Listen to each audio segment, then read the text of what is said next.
Hello friends, welcome back to my channel. Welcome to one stop food. আজকের recipe একটা hot and happening chilli cauliflower. তার জন্য লাগছে ফুলকপি যেটা আমি কেটে নিয়েছি 4 ভাগ করে, কেটে নিয়েছি কিউব করে আকারে টমেটো আর ক্যাপসিকাম কেটেছি হচ্ছে কিউব আকারে, মানে 4 ভাগ করে কেটে নিয়েছি হচ্ছে পেঁয়াজ আর একটু রসুনটা আমি থেতো করে কেটে নিয়েছি। আর হচ্ছে লাগছে হচ্ছে চিলি সস, সোয়া সস আর টমেটো সস। আমি এখানে টমেটো কেচাপ দিয়েছি, আপনারা চাইলে টমেটো সস দিতে পারেন। ওকে, সো কড়াই গরম হয়ে গেছে, এবার দিয়ে দেবো হচ্ছে এটাতে সাদা তেলটা একটু বেশি দিলাম, মানে ধরো হাফ কাপ মতো সাদা তেল, আমি ছোটো কাপের হাফ কাপ আমি সাদা তেল দিয়ে দিলাম। এবার এটা ভালো করে গরম করা হবে।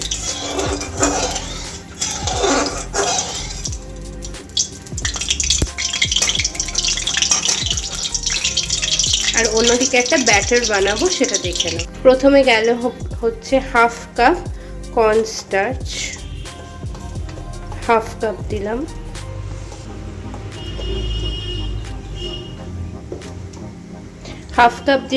আর একটুখানি রেখে দেবো ইয়ের জন্য, মানে গ্রেভিটা ঠিক করবার জন্য যদি লাগে।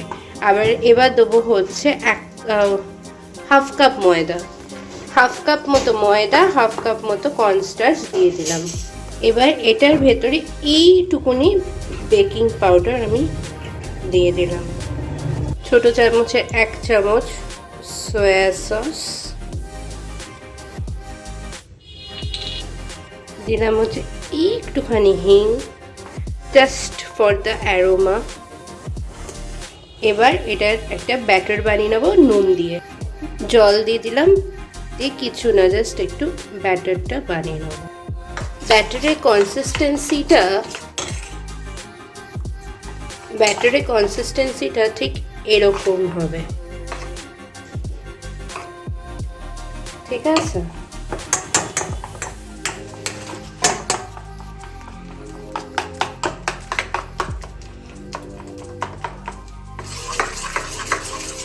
ওয়ান সাইডে ঘোরানো হবে, 2 সাইডে কখনো ব্যাটার ঘোরাতে নেই, ঠিক আছে? যে সাইডে ঘোরাচ্ছেন সেই সাইডেই যেন ঘোরানো হয়। এই যে ব্যাটারের কনসিস্টেন্সিটা ঠিক এরকম হবে, বেশি পাতলাও না আবার বেশি শক্তও না। এইবার কপিগুলো দিয়ে দেবো। ব্যাটারটাকে কোট করে ফ্লেমটাকে হাই টু মিডিয়াম রেখে, এই যে এরকম হবে জিনিসটা, ড্রিপিংটা এরকম হবে। দিয়ে দেবো তেলে,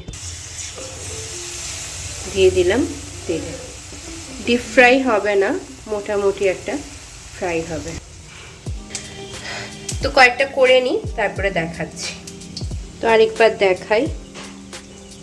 একটা ছোট্ট পিস নিলাম, এটা একটু বেশি ছোট হয়ে গেছে। এটা ব্যাটারটাকে ভালো করে তেলে ছেড়ে দিলাম, এবার নিজের মতো হবে। এই যে এবার এটা ভালো করে ভাজা হচ্ছে, ঠিক কপির পকোড়ার মতো। আমি গ্যাসটা একটু হাই করে দিয়েছি, মানে তেলটা একটু ঠান্ডা হয়ে গেছিল।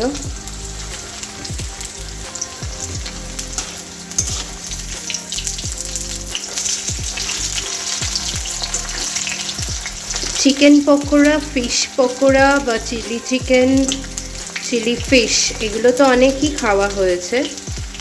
একটু কপির একটা প্রিপারেশন, শীতকাল, তার উপরে বেশ ভালোই লাগবে খেতে, মচমচে কপি। তো ভাবছিলাম একটু কপি দিয়ে কি দিয়ে করি রাত্রিবেলা রুটি দিয়ে। তো মনে মনে ভাবলাম যে করেই দেখি, এটা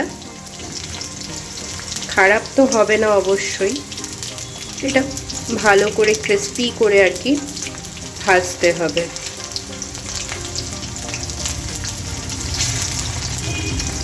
কপির মেন এই যে দানা, মানে স্ট্যান্ডগুলো আর কি, তলাগুলো ভালো করে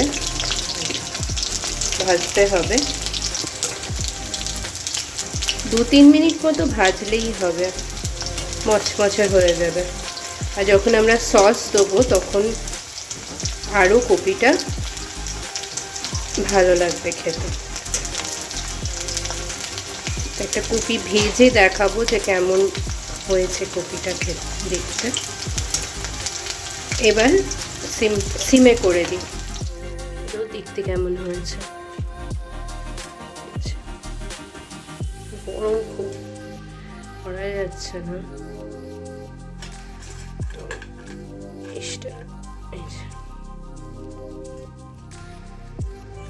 মচমচে এবং দারুণ স্মেলটা বেরিয়েছে। ঠিক আছে, বাকি কপিগুলো আমি ভেজে নিই। ওকে, একটু ঠান্ডা হয়ে গেছে, তো এবার ভেঙে দেখাচ্ছে কেমন দেখতে হয়েছে।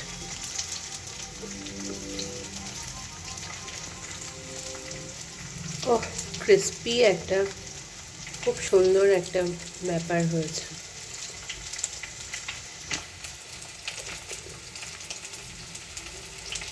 সসটার জন্য লাগবে হচ্ছে আমার সোয়া সস। সোয়া সস আমি দিলাম হচ্ছে হাফ চামচ মতো, সরি 2 চামচ মতো সোয়া সস আমি দিয়ে দিলাম। চিলি সস আমি দিয়ে দিলাম হচ্ছে ঝাল অনুযায়ী, আমি একটু বেশি ঝাল করব তাই চিলি সসটা একটু বেশি দিলাম। আর যাবে হচ্ছে টমেটো সস। এটাই চাইলে আপনারা ওস্টার সয়া সসও দিতে পারেন, কিন্তু এটা একটু রেড কালার হবে। দিয়ে কিছুই না, এটাকে জাস্ট মিক্স করে নিয়ে আমি রান্নায় অ্যাপ্লাই করব। ডিপ ফ্রাই করবার পরে আমি তেলটা তুলে নিয়েছি, just 3 to 4 spoon of oil আমি দিয়ে দিই। এইবার এতে দেবো হচ্ছে এক এক করে পেঁয়াজ আর রসুন দিয়ে দিলাম। এটা আপনারা রেড বেল পেপারও দিতে পারেন, অ্যাজ পার ইয়োর চয়েস, সব কিছু দেওয়া যায়। একটু গাজরও কুচি করে দিতে পারেন if you like.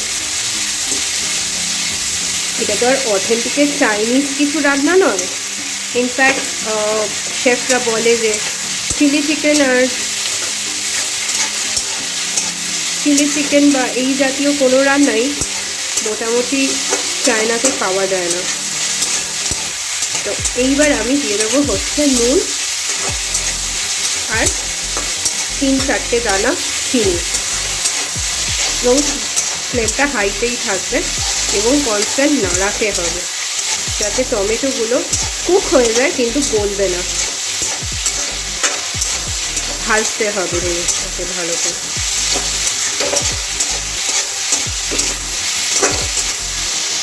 In the mean time আমি একটা কাজ করেছি, নুন আর চিনিটা তো দিয়ে দিলাম এটার ভেতরে, আর একটু কুক হবে যাতে কাঁচা ভাবটা বেরিয়ে যায়। খুব দারুণ স্মেল বেরোচ্ছে।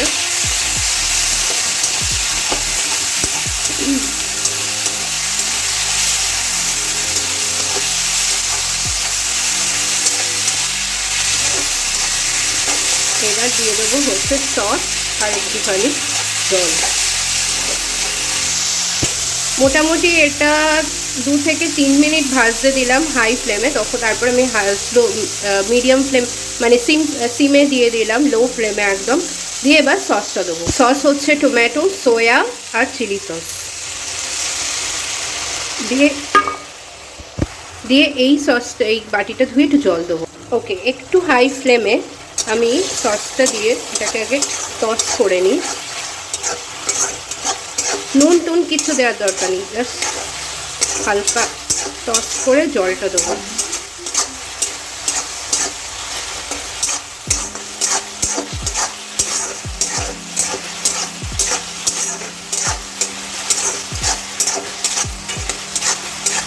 You can keep it dry and it's very good recipe for snacks as well. You see the stickiness. Now I will add water, which is the sauce water. Keep it in high, okay? Do not do not keep it in low flame, হাইতে রাখাটাই ভালো। এইবার যদি দরকার হয় তাহলে কর্নফ্লাওয়ারের জল add করতে পারো, বাট আমি অ্যাড করব না কারণ এটা অলরেডি স্টিকি হয়েছে। তো আমি একটা জিনিস দিতে ভুলে গেছিলাম, হঠাৎ মাথা এলো, চিলি বলছি বাট চিলি দেওয়া হয়নি। তো আমি একটা লাল লঙ্কা আর অর্ধেকটা কাঁচা লঙ্কা টেরা করে কেটে আমি দিয়ে দিলাম এর ভেতরে। এইবার দিয়ে দেবো হচ্ছে কপিটা, দিয়ে দিলাম কপিটা, আর দেখুন কীরকম ইয়াম লাগছে দেখতে। আমি শিওর টেস্টটাও সেরকমই আসবে, কারণ আমি চাইনিজ খুবই ভালো বানাতে পারি। মানে এটা একটু গর্ব করেই বলা হলো, বাট দেন আমি চাইনিজটা একটু ইয়াম করতে পারি, সেটা অনেক দিন ধরেই করতে পারি। চাইনিজটা আমার হাতে খুব ভালো খোলে। এটা অবভিয়াসলি দেশি একটা চাইনিজ রেসিপি।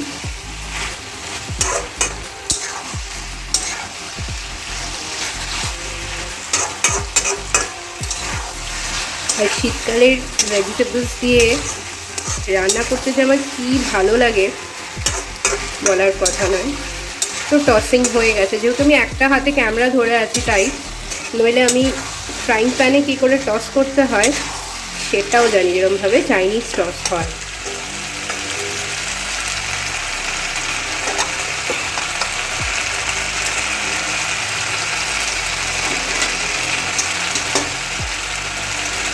গোবি চিকেন আমি ফ্লেম অফ করে দিয়েছি।